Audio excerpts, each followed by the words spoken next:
and welcome. Recently, as I'm sure you're aware, accusations have been leveled against the Housing Authority of Fiji for alleged corrupt practices leading to a legacy of bad management and enrichment for a few select individuals. Tonight on the show, we're joined by the Minister for Local Government, Housing and Community Development, the Honourable Premila Kumar, and among the issues for discussion are issues pertaining to both housing and local government in Fiji. Minister, welcome and thank you for joining us.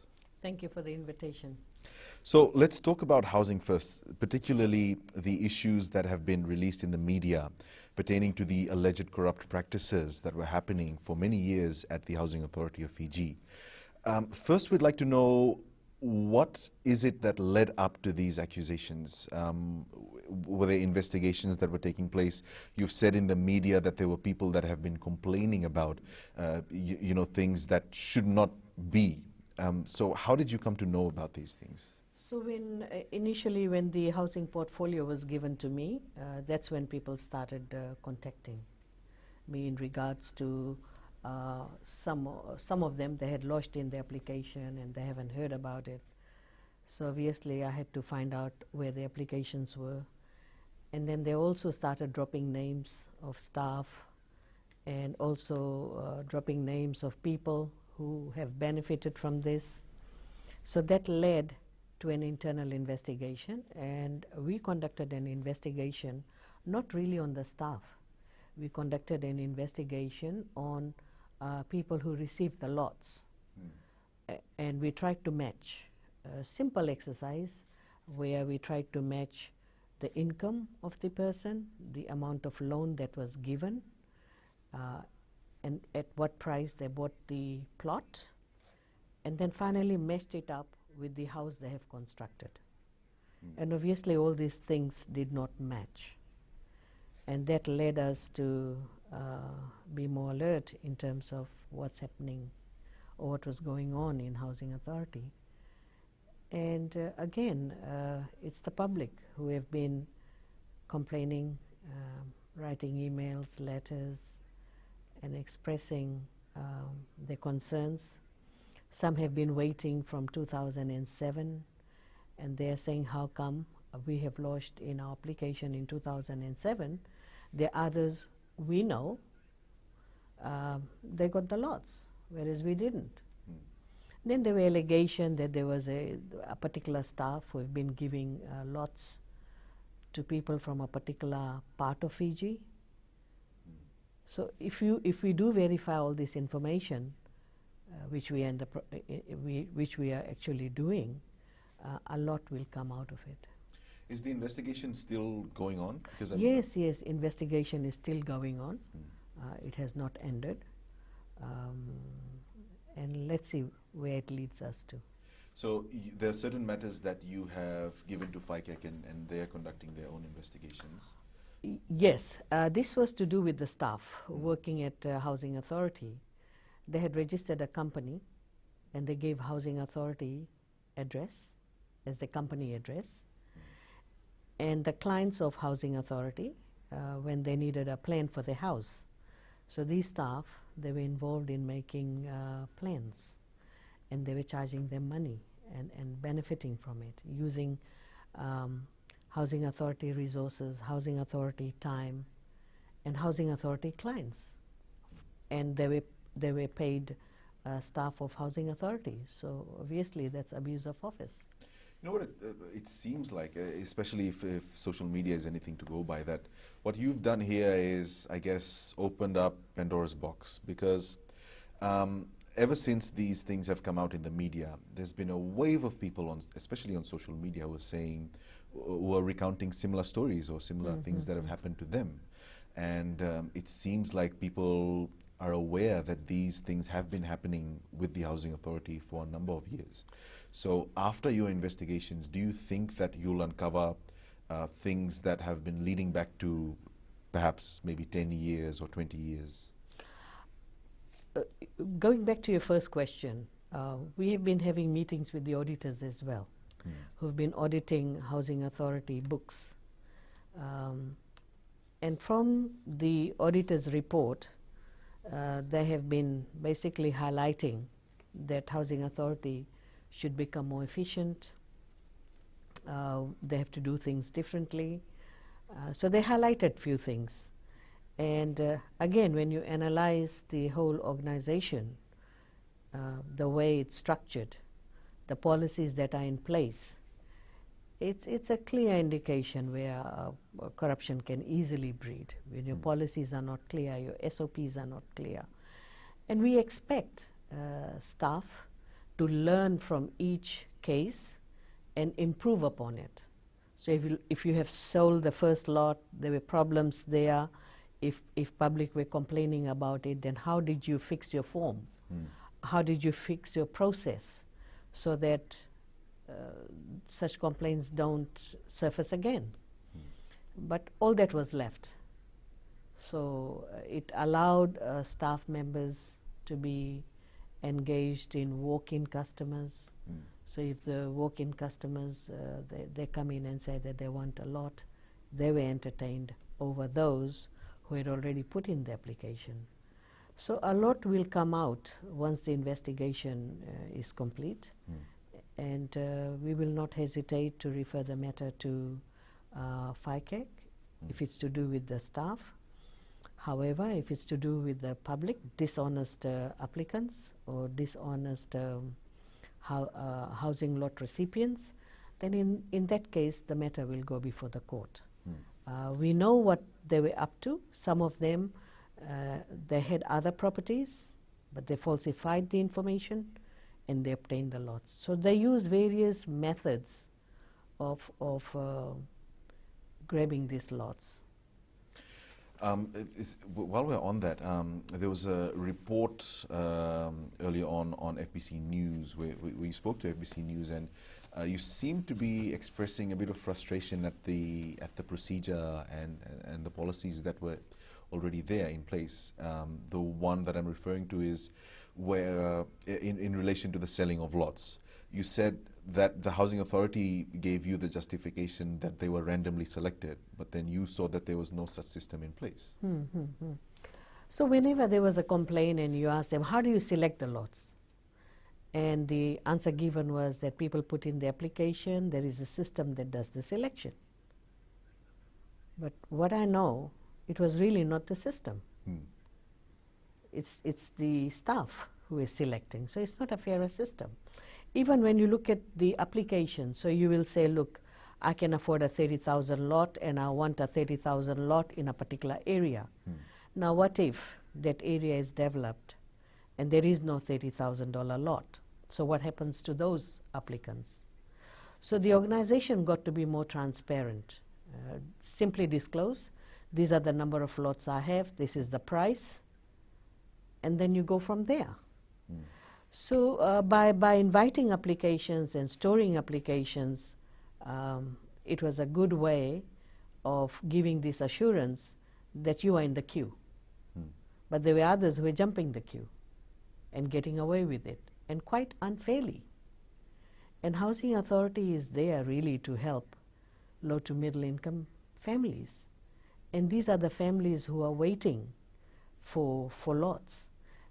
Again, if you visit some of these Housing Authority subdivision sites, while we are, as a government, we do promote some high-end lots to be sold at a higher price to subsidize the low-end lots. We do encourage that. And we know in each subdivision how many lots are high-end, middle, and low-end. We know that.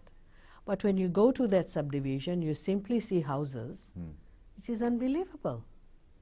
So there are properties that seem to be very high-end, which were supposed to be low-end properties. Correct. And we know of people owning 2 lots and making number of flats on it. Again, all this needs to be investigated. Because here we are trying to encourage a family to own a home. And there are some people who receive the lots, they've gone beyond that, which is income generating, earning money out of it. Right. We've also come across cases, and again it talks about failure on the part of the policies, where lots are sold, and again the person who receives the lot will sit on it for a couple of years, and will resell it at a higher price. So if anybody who makes money is this middle person, not housing authority. And whereas housing authority, they've been spending a lot of money in the development of land. But unfortunately, rather than selling it at higher price to high-end applicants, we are not doing that. We'll carry on the discussion when we come back from a break. Stay with us.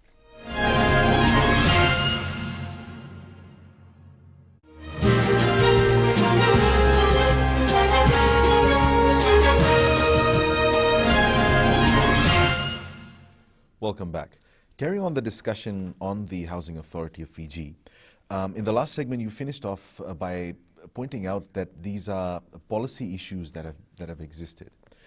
Do you also think that it has anything to do with oversight? Are there oversight issues? For example, someone must have been overseeing these activities. So who do you think dropped the ball here? I believe it's really the management team. Management team needs to review the policies all the time. Even when the auditors have done the audits, or say for example the Auditor General has given the reports, or whatever form of reports come out, there's always a recommendation for the organization that you need to improve in the following area. So the conversation I had with the auditors, there were recommendations made, but the organization did not implement those recommendations. So obviously somebody was not really working on this recommendation, and that led to the failure of the institution. Do you think, because we're about to have the budget announcement, do you think that these things will have an effect on the budget allocation given to this particular ministry? Look, at the moment I'm more concerned about how can we fix the system to make it more fairer to those individuals or household who really need home. When I look at Housing Authority, the way it has been functioning over the years, what they are doing is just subdividing land and giving away land. In some cases, the roads are really substandard, and it speaks volume, because when the subdivision is complete, we expect that after the subdivision, their facilities such as road to be transferred to Fiji Roads Authority, water and sewer line to Water Authority, drainage, footpath, garbage collection to Municipal Council. But then the standards are not there. So how can we improve on these standards? All that needs to be taken into consideration, because if we don't, Wainibuku is one subdivision where people are complaining about the road condition. So if the road was done initially, the cost of the road would have been factored in the cost of the land. So now they have sold the land cheaply. People have built mansions, but when it comes to fixing the road, now Housing Authority has to fork out money from their pocket. So that's not how things should be done. You, because, I mean, this is an important issue because you belong to a political party that has always, talked about long plans in the longer term. And for example, whenever there's talk of development, it's, sustainable development for the future. Looking at the subdivisions that currently exist, the development that's happened, led by the Housing Authority of Fiji in the past 4 to 5 years, do you think that that fits the vision of your party? Some of the development that has taken place recently, we have made sure that it is a subdivision that meets today's requirement. For example, we are now putting footpaths in the subdivision. We are also putting electricity connections, etc., underground. No longer you'll see all those electricity overhead wires. Yeah, head wires and lamp posts. So these are some of the changes that's being brought about by Fiji First government. We also don't want the plots to be very tiny and it looks congested. We've changed the configuration of the plot size as well. But we want to go beyond that. We want Housing Authority to provide housing solutions and not behave as a land development authority. They're not land development. They're Housing Authority. Where is the house? I don't see the house. So they need to come up with various strategies so that there is more products in the market and consumers can choose those products. Like whether Housing Authority can work on the plots, they can work on multi-storied apartments, strata titles, it can be duplexes, it can be a standalone house, it can be a 2-bedroom house, 3-bedroom, so based on the needs. But to do that, there are two very critical areas one has to look at. One is the financial model, and the second one is the technology that is required to reduce the cost of housing. So what are we doing? Ministry of Housing has started talking to the private sector. How can we engage private sector in the area of building houses at a reduced price using new technology? So that's being done right now. And we also want to make sure that all these products that we put in the market follows a sustainable financial model. Because the last thing we want is that we blow up the budget and ultimately the units or the homes that we are talking about is highly priced. In that way, we are not helping the poor and the middle income families. So those are some of the things that you want to happen with, especially with housing, right? Are you collaborating with, as you said, you're working with private partners as well. Are you collaborating with perhaps real estate agents or expert property developers from overseas countries? We are talking to the local contractors who have been involved in subdividing land, how we can raise loan on this land, or how the contractors can come on board. Because at the end of the day, if we are able to get the lots or we'll be able to put houses which is affordable, then we can easily pay off the developer.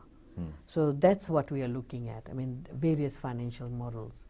How can we use the land as a collateral, raise funds, and get into this work. We cannot just, Housing Authority cannot just sit around and wait for the government to give a certain amount of money in the budget, and once the money is given, then you go ahead and start developing the land. That model, if we follow, it will take maybe 100, 200 years to meet the demand for housing which exists in Fiji. When we come back from our break, we'll move on to discussing the Public Rental Board. Stay with us.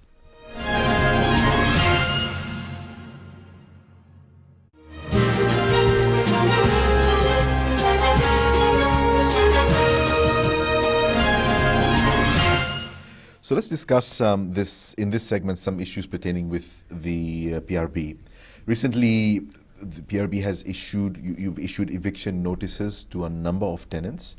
We know the reasons why there are accusations that these people were taking advantage of the system that was in place. So why do you think that this has been able to carry on until now?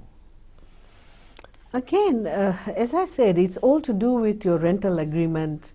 It's how you develop policies around PRB flats and the discussions you have with your tenants on a regular basis, or just the vision one has in terms of developing a whole community rather than simply providing a roof over the head for a short period of time based on the rent you charge. One needs to understand that the government spends every year $1.5 million as subsidy to those who live in the PRB flats, and also $500,000 to those individuals who live in heart homes. And from last year, we started assisting Korepita as well. This is all for social housing, because again, when we talk about housing, government cannot do it alone. We need partners. So we have partnered with Heart and Korepita and we are assisting them.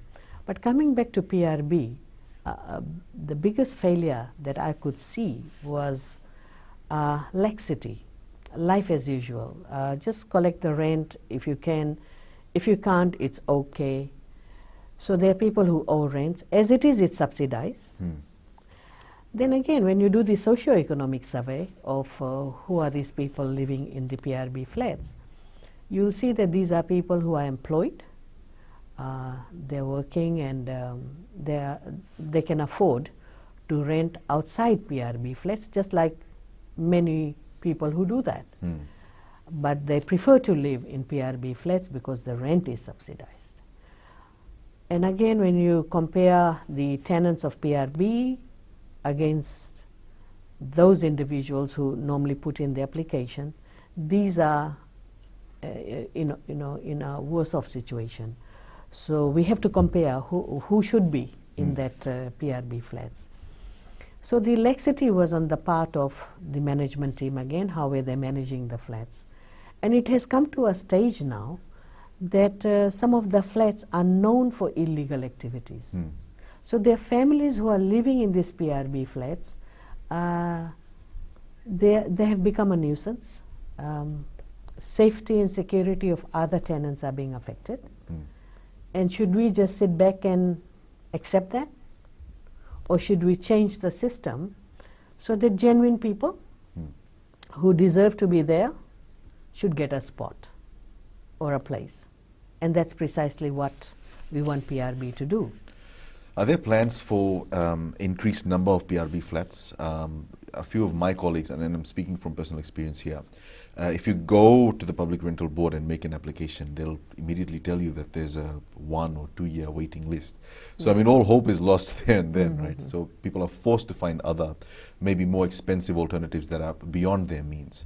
So any plans as such in place to get rid of that 2 year waiting list? Well, again, it's all about demand and supply, right? There is a demand for PRB flats. One, because it's subsidized. People pay $50 per week, those who can really afford. But then there are other group who can't. I'm not talking about the new PRB flats that were made by taking loan from China. I'm not talking about those flats because in those flats we have tenants who are paying almost close to market rate and the money is collected and we use that money to pay off the loan. So that's a system going. But besides that, when we talk about PRB flats, I mean, where do they get the land from? That's the first question. The land is always provided by Housing Authority. And 1980s, PRB was part of Housing Authority. But in 1980s, there was a big corruption in Housing Authority, and some of the management team and whatnot, they were taken to court and somewhere behind the bars. So during that time, PRB was separated from Housing Authority. So PRB existed on its own. But in reality, I simply do not see the reason why it should be on its own.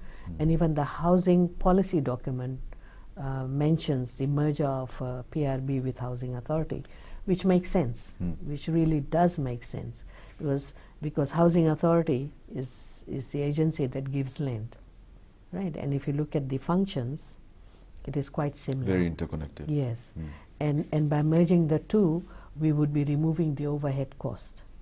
You don't need 2 CEOs, you don't need 2 financial managers, you don't need 2 HR people, So you can reduce the admin cost and even rental. If they move to the Housing Authority office. So that's our next step. How can we complete this merger and save some money? And with this money, then we can start refurbishing the PRB flats and also to make new flats.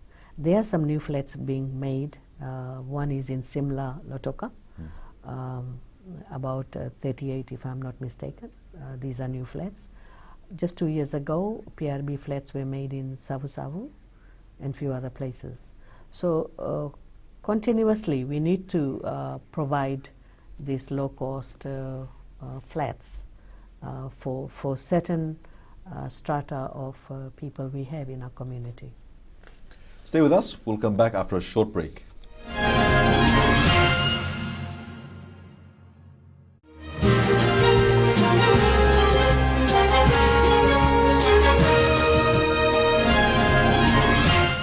So we were talking about PRB and the possible merger between Housing Authority and PRB. But if we go back to some of the existing tenancy issues, for example, if there are new policies put in place so that there's frequent reviewing of, for example, a person's income level, what will that look like? What will a new agreement look like? The new agreement must spell out the rights and responsibilities of the tenant and rights and responsibilities of PRB. Also, what happens in a situation when the income level increases. Right? How much time frame would you give to the family to move out, or what kind of assistance can we provide them? Remember, there are a number of assistance that can be provided to first home buyers and first land purchase. Again, we need to emphasize very clearly that PRB flats are for families, and therefore anyone caught in any illegal activities will be evicted. So we need to put all these things in the tenancy agreement and assist the family to grow, just like what Korepita does.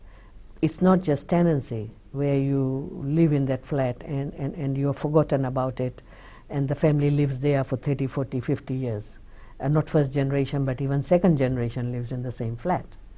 So when that happens, then we are not helping the family. We're not helping the family to come out of poverty or to assist them to own a flat. So in 2014, government introduced first home purchase grant and first land purchase grant.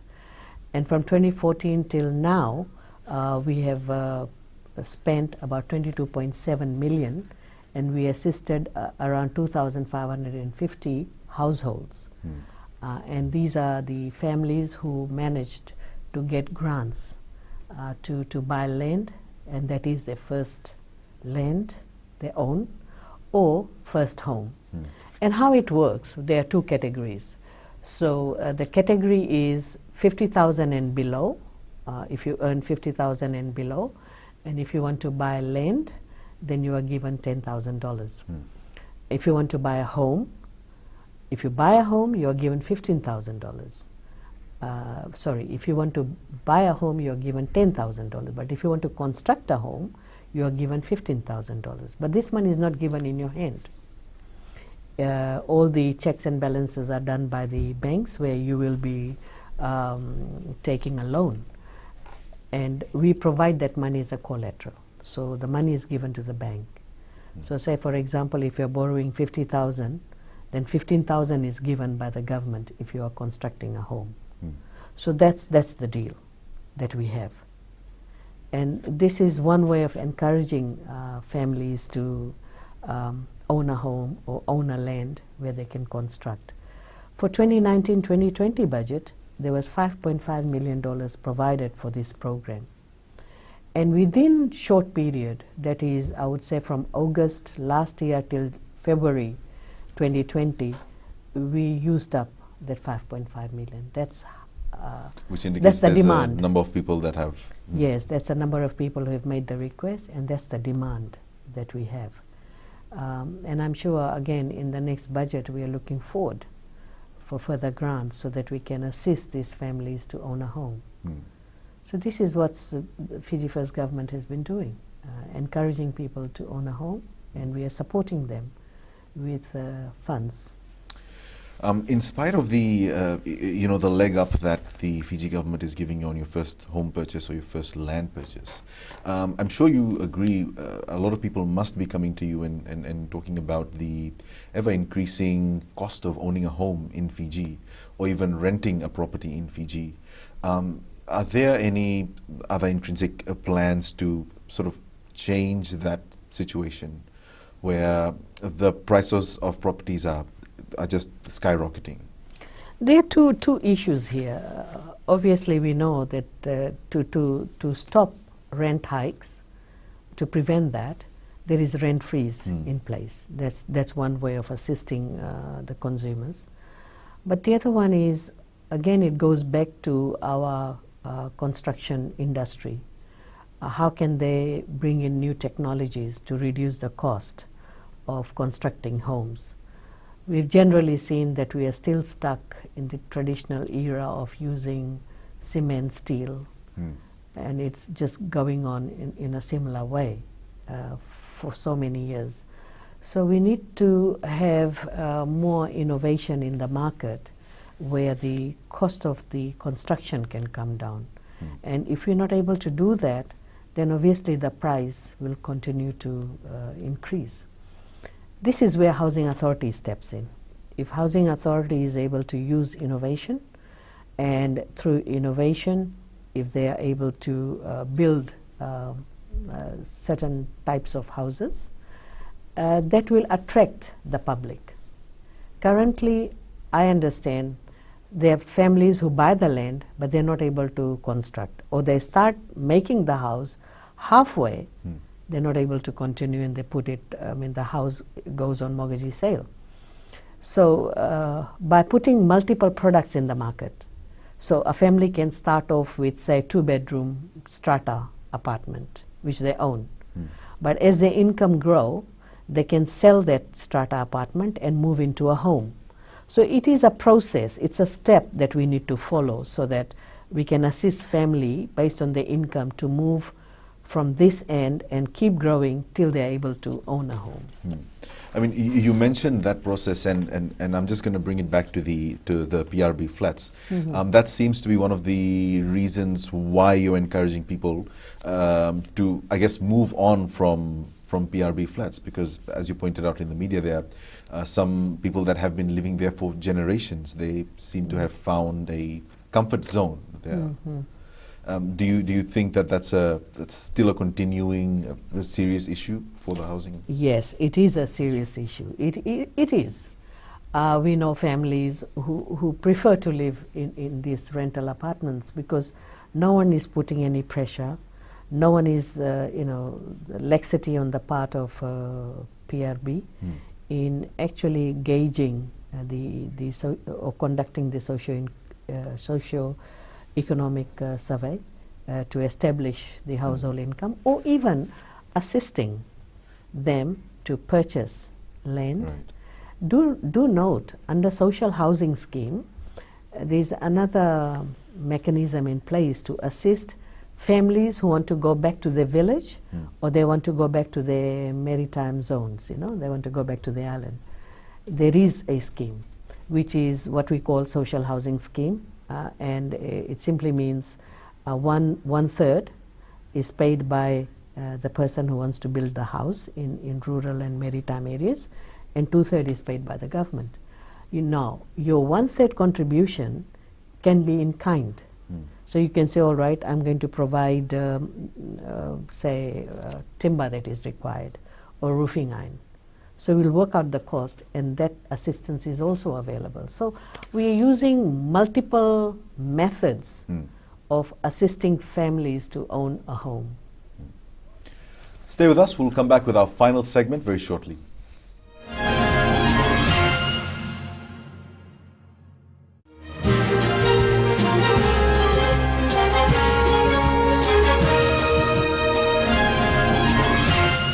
So now we're in our final segment, Minister. I'd like to just wrap up our discussion on PRB flats and renting with a scenario that you alluded to.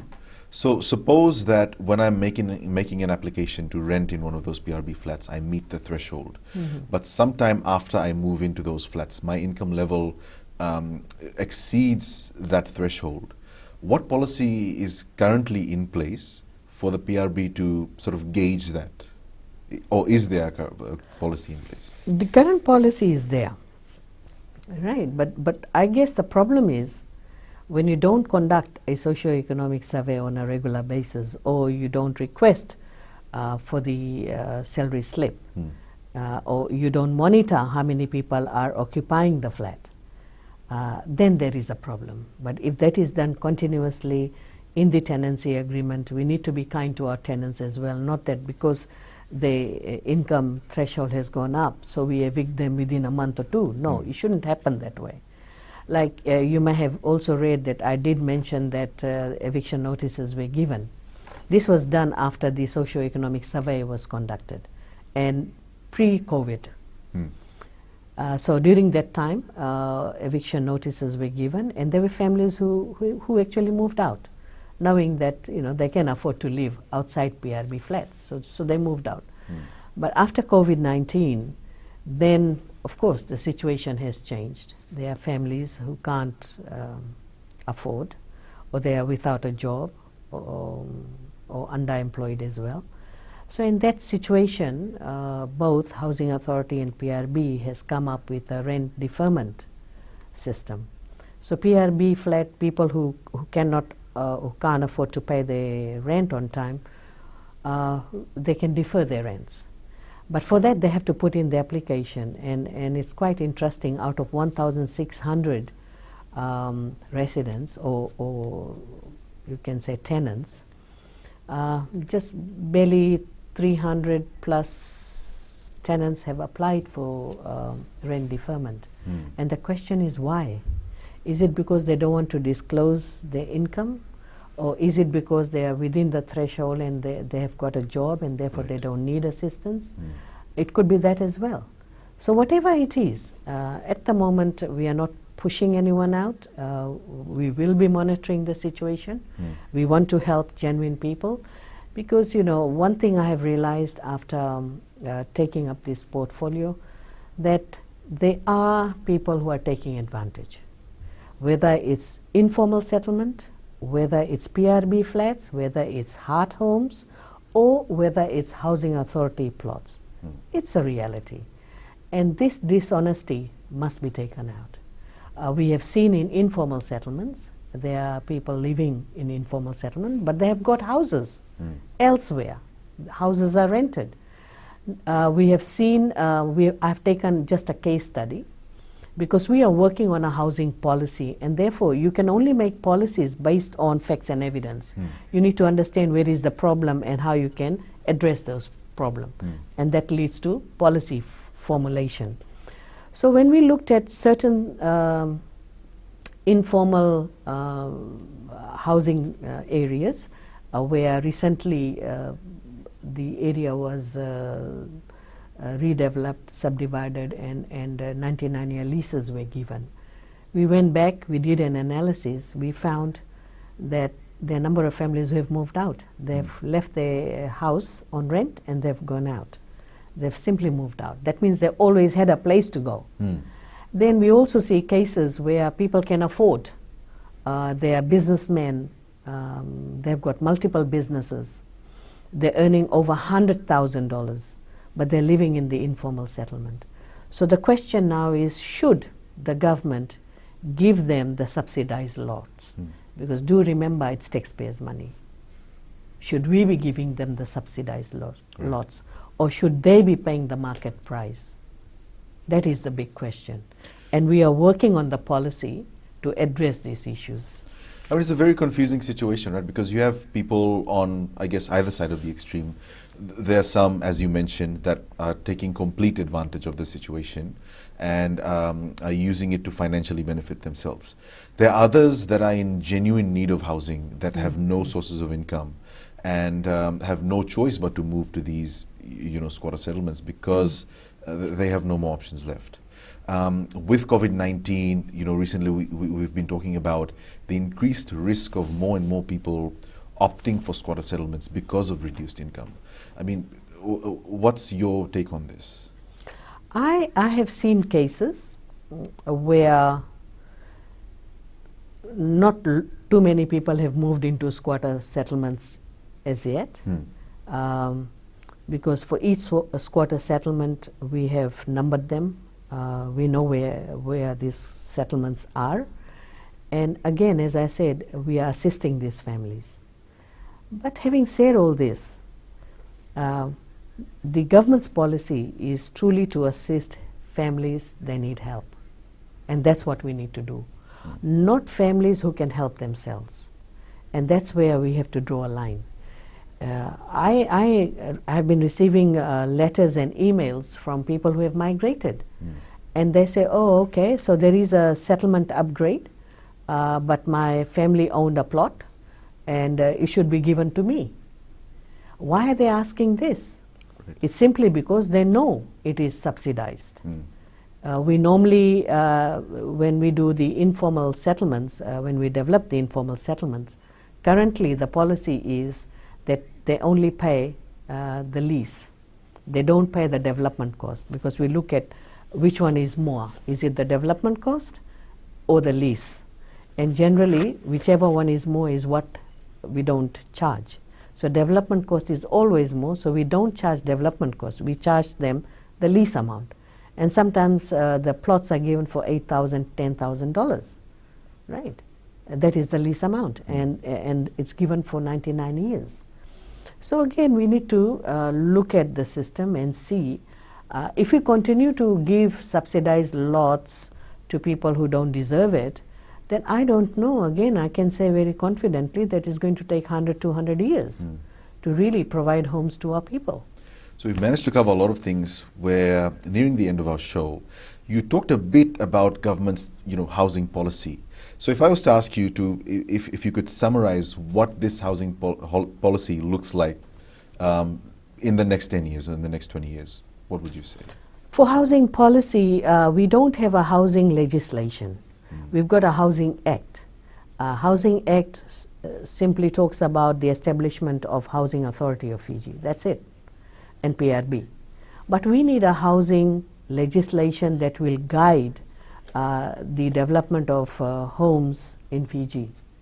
And the policy should be legally aligned, where we talk about things like how the lot should be allocated, if someone is cheating or through fraud they have obtained a lot, or through fraud they have built a home, then how such cases can be treated, what other ways through which we can develop land, the various financial models that I was talking about.